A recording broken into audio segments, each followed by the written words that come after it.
Welcome to the Learning Pines YouTube. We hope this video helps. In this video, I will show how to fix Honda Civic handbrake, full guide. Start by parking safely, chalking wheels, and disconnecting the battery. Inspect cables, equalizer, and rear brake hardware for wear, corrosion, or seized parts.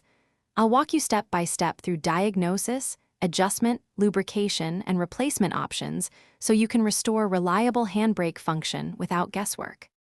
Begin diagnosis by testing lever travel and listening for odd noises while engaging the handbrake. Lift the car safely to inspect rear brakes, cables, and mounts up close for binding or rust. I'll explain how to isolate whether the issue is cable stretch, seized hardware, or an adjustment problem, and what signs indicate replacement instead of repair so you can decide the best next step.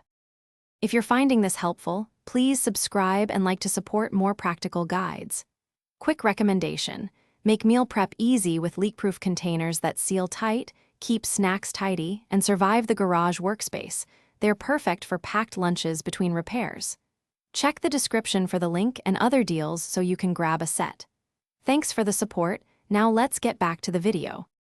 I'll guide you through loosening the equalizer, setting proper cable tension, and confirming correct lever travel and brake engagement. If cables are damaged, I'll show how to remove and install new ones, reconnect anchors, and torque fasteners correctly. We'll cover common pitfalls, rechecking free play, and testing the handbrake under load so you leave with a safe, reliable result and confidence in your fix. Thanks for watching. Consider subscribing if we helped you.